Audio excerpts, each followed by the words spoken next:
Nous passons au vœu numéro 72 qui est relatif au projet Europa City et la parole est à Madame Simonet. Oui, mes chers collègues, ce n'est pas la première fois que j'interviens sur la question d'Europa City, mais là c'est sous un angle particulier qui est aussi en lien avec le Grand Paris Express, mais sous un autre angle, je pense que celui qui sera abordé, je crois, va avoir connaissance par mes collègues cet après-midi. En fait, à travers ce vœu, je vais vous dire la chose suivante. On ne peut pas à la fois défendre dans Paris l'aspiration à une alimentation saine et bio en circuit court dans nos assiettes et se moquer des terres agricoles qui sont en dehors des frontières du périphérique.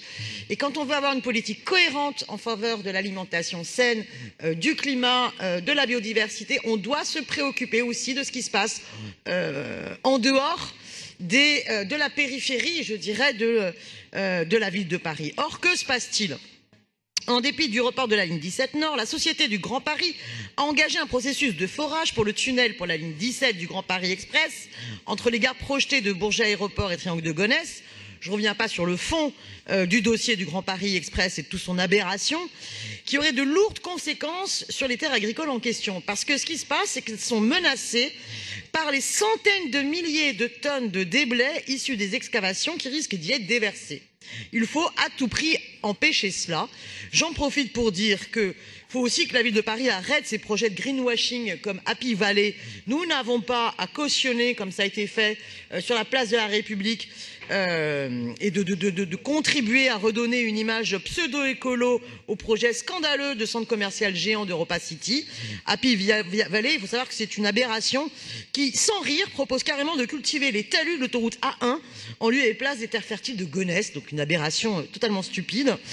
Et je terminerai par dire, donc, dans ce vœu, il faut affirmer notre opposition à l'utilisation des terres agricoles du triangle de Gonesse pour servir de déversoir des excavations du forage du tunnel de la ligne 17 entre le Bourget et Gonesse. 2. Qu'on soutienne de manière franche et massive le mouvement de résistance à Europa City et son projet alternatif Karma agricole. Et troisièmement, et je conclus, qu'on mène une politique sans ambiguïté sur la question de la préservation des terres nourricières de Paris et qu'on renonce à accueillir tout événement de promotion lié à Europa City tel que Happy Valley. Je vous remercie. Merci.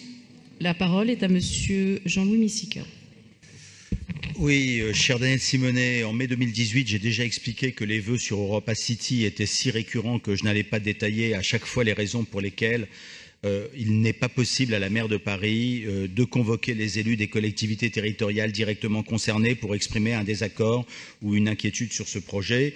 J'ai déjà dit également quel était mon sentiment personnel sur ce projet, mais la position est la même. Nous devons respecter nos collègues, les institutions en charge de ce dossier, et j'émets donc un avis défavorable. Faisons en sorte que le débat ait lieu dans les enceintes territoriales concernées, et le Conseil de Paris n'est pas une enceinte territoriale directement en situation de décider sur le sujet. Merci Monsieur Missica. J'ai une explication de vote de la part de Monsieur Jérôme Glaise. Explication du vote pour le groupe écologiste, ce n'est pas que ma parole que je porte. Donc bien sûr, nous avons eu plusieurs fois ce débat-là. Je rappellerai quand même quelques éléments de réponse pour aller dans le sens de ce vœu. Premier élément, c'est que par rapport au tout premier vote qu'on a pu déposer, le commissaire enquêteur a donné un avis négatif sur le projet. Notamment parce qu'on anticipait les questions de transport qui sont évoquées dans ce vœu-là. Et je rappellerai qu'une instance comme le conseil départemental du 93 a donné un avis négatif. Donc notre instance, qui n'est plus un département, mais peut aussi donner un avis sur ce sujet négatif. Donc il n'y a aucune difficulté à voter ce vœu. Merci. J'ai une explication de vote de Monsieur Julien Bargeton. Oui, le groupe démocrate et progressiste a des très vives réserves sur ce projet, qui nous paraît extrêmement daté dans sa conception et qui doit être entièrement revu. Pour autant, le vœu de Mme Simonet contient certaines expressions et puis propose un contre-projet qu'on doit regarder. Donc dans ce cadre-là, nous nous abstiendrons. Mais en tout cas, je pense que Europa City est un projet d'un autre temps qu'il faut entièrement revoir. Merci. Je vous demande, Mme Simonet, si vous retirez votre vœu. Vous le maintenez, donc je mets aux voix le vœu numéro 72 avec un avis défavorable de l'exécutif. Qui est pour? Qui est contre?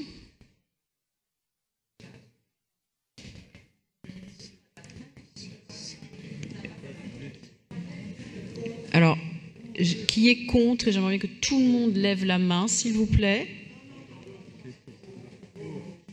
Qui est contre? C'est pas maintenant, il faut bien compter, donc il faut bien que j'ai des mains levées.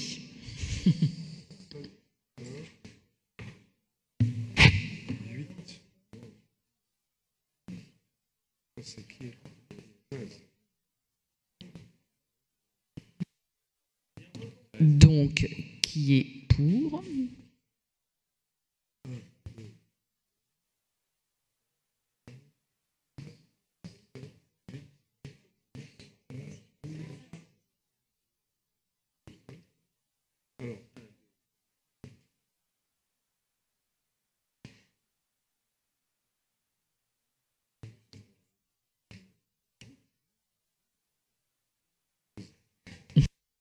Nous avons une égalité parfaite. 13. Donc,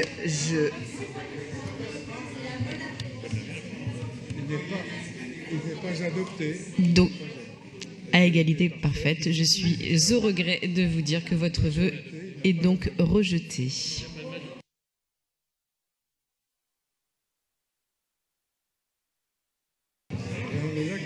Non, mais dans le règlement. C'est dans le règlement. Il n'y a pas de majorité. Il est rejeté. Nous passons donc au vœu numéro 73, qui est relatif à la préservation des forêts, à la forêt de la Corniche des Forts. Et la parole est à Madame Danielle Simonet. Vous avez la parole, Madame Simonet. Excusez-moi, vous dites que tout à l'heure, il y a eu l'égalité parfaite entre les pour et les contre. Donc, 13. Est-ce que vous pouvez redire? 13 pour, 13 contre. Et donc, selon le règlement, il n'y a pas... J'ai compté 15 contre. Non, on a compté, recompté. Je pense qu'il y a 3 personnes qui ont compté. On n'est pas là pour faire 15-13. C'est comme une assemblée assez sérieuse, Madame Simonet. Donc, si vous voulez bien rapporter je suis votre vœu non numéro inscrite. 73. Je me tourne néanmoins vers les groupes qui ont soutenu ce vœu et qui ont compté comme moi 15. 15 pour. Madame, nous avons compté, recompté. J'ai demandé à ce que les mains soient levées. Donc, nous passons au vœu 73 qui est relatif à la préservation des forêts et à la forêt de la Corniche des Forts. Madame Simonet, vous avez la parole pour le vœu numéro 73. Monsieur le maire veut-il s'exprimer? Monsieur le maire du deuxième, voulait-il s'exprimer sur le règlement intérieur, il me semble?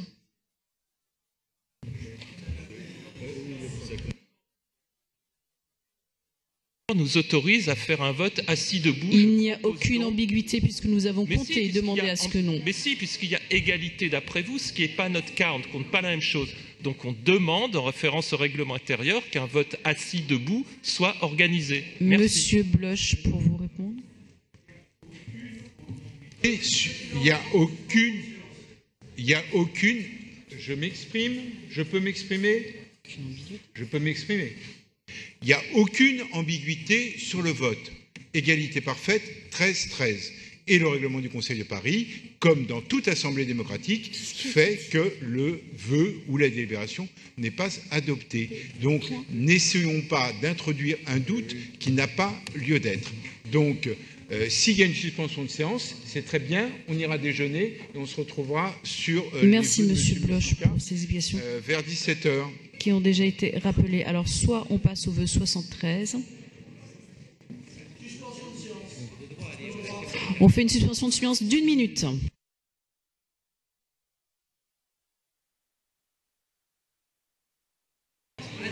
Bien, alors je suspends tout simplement la séance et nous nous retrouvons donc à 14h45.